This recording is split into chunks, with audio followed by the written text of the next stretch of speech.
അത് മാത്രമാണ് എന്റെ ലക്ഷ്യം. അച്ഛന്റെ വീറും വാശി മുഴുവനും നിനക്ക് തന്നെയാണ് കിട്ടിയിരിക്കുന്നത്.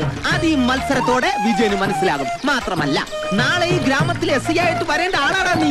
നിന്റെ ഉശിരി നാട്ടുകാർ മുഴുവനും ഒന്ന് കാണട്ടാ.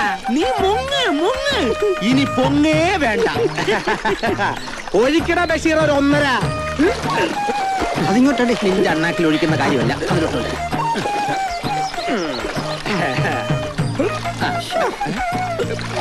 പകയം വെള്ളം ഒഴിക്കാതെ പോയി. വെള്ളം അവൻ താഴെ പോയി മിക്സ് ചെയ്തോളൂ എന്ന് വെക്കാം. പക്ഷെ ഒന്നും തൊട്ട് വെക്കില്ലല്ലോ. തൊട്ട് നിൽക്കാൻ ഐഡിയ ഉണ്ട്. ഇപ്പൊ കൊടുക്കാം. ഹലോ മീനെ, ഈ മുട്ട കൊത്തരുതേ. ഇത് അവനുള്ള മുട്ടയാ. തിന്നാടാ. പിടി വീണ് തിന്നാ. എന്റെ മുട്ട അവന് കിട്ടി. ദേ വേറൊരുണ്ട തിരിച്ചു വരുന്നു. ഇവന് കൊളസ്ട്രോൾ ഉണ്ടല്ലേ? ദാണ്ട മഞ്ഞക്കറി തിന്നില്ല. പക്ഷെ എനിക്ക് കൊളസ്ട്രോൾ ഇല്ല.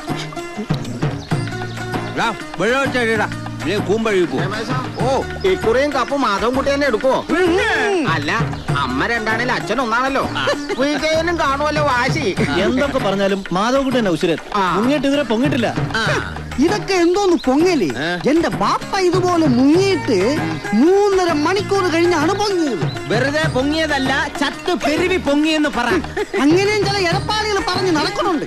എന്തായാലും കവറടക്കം കഴിഞ്ഞല്ലോ. അതിനു വേണ്ടി ഒന്നും കിട്ടിയില്ലെന്നേ. പലതും മീൻ കൊത്തിക്കൊണ്ടുപോയി. മീൻ അങ്ങനെ തന്നെ വേണം. മാധവൻകുട്ടി ചേട്ടാ അവിടെ ദേ വെള്ളത്തിലുണ്ട്. ചേട്ടന്റെ അമ്മ ഹോസ്പിറ്റലിലാ. ഓഹോ, വട പോയി പറഞ്ഞു പോരാം.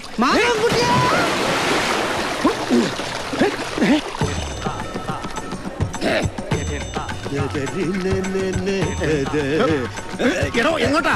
അത്തേക്ക് 4 മണി കഴിയാതെ വിസിറ്റേഴ്സിന് അനുവദിക്കില്ല. അല്ലെങ്കിൽ പാസ് വേണം. പാസോ? എനിക്ക് ഈ ആശുപത്രി കയറാൻ പാസോ? തനിക്കെന്താ പ്രത്യേകത? എനിക്കെന്താ പ്രത്യേകതയെന്നോ? അത് ശരി.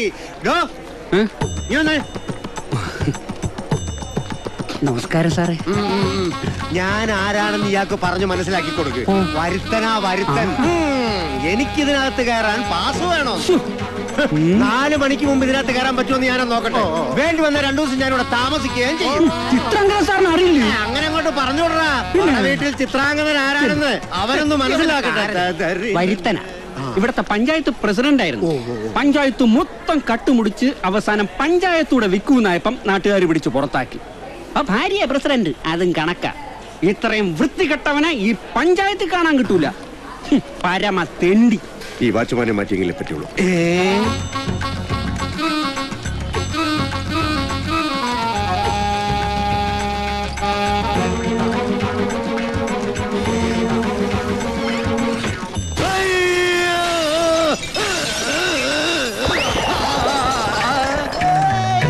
എന്നാലും സാറേ 2 ദിവസം ഇവിടെ കാണുമെന്ന് പറഞ്ഞപ്പോ ഞാൻ ഇത്രയും പ്രതീക്ഷിച്ചില്ല.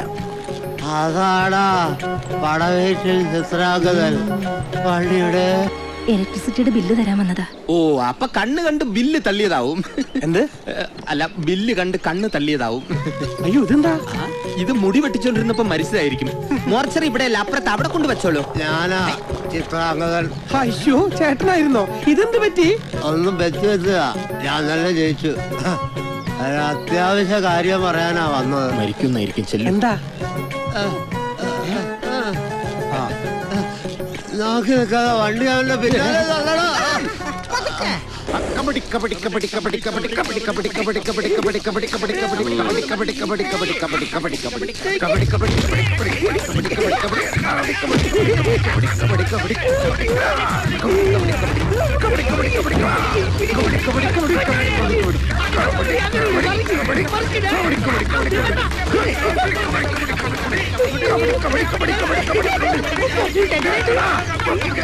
അണ്ണ പേടിക്കണ്ട, അവന്മാര് മാറാൻകുട്ടിയുടെ ചീട്ട് കീറും. ചെടിച്ചട്ടിട്ട് മുന്നോട്ട് മാറിയേ. കബഡി കബഡി കബഡി കബഡി കബഡി കബഡി കബഡി കബഡി കബഡി കബഡി കബഡി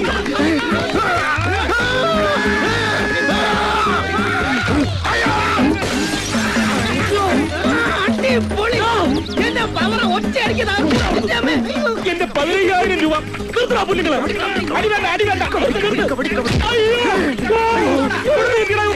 ഇതെല്ലാം എല്ലാം ബിജുവിന്റെ അറേഞ്ച്മെന്റ്സാ. എന്തായാലും ഉഗ്രം പെർഫോമൻസാ.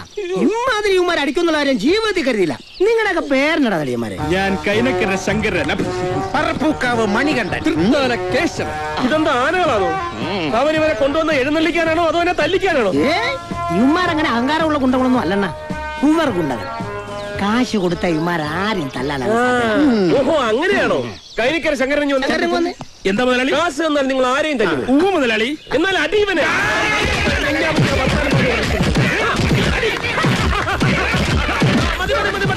ഉഗ്രം പെർഫോമൻസ് കലക്കനിടി. മുതലാളി ആ മാധവൻകുട്ടിയുടെ അവന്റെ ഗുണ്ടകളുടെയും കൈയും കാലും വെട്ടിട്ടാണെങ്കിലും ശരി കപ്പിത്തവണ നമ്മൾ കൊണ്ടുവന്നിരിക്കും.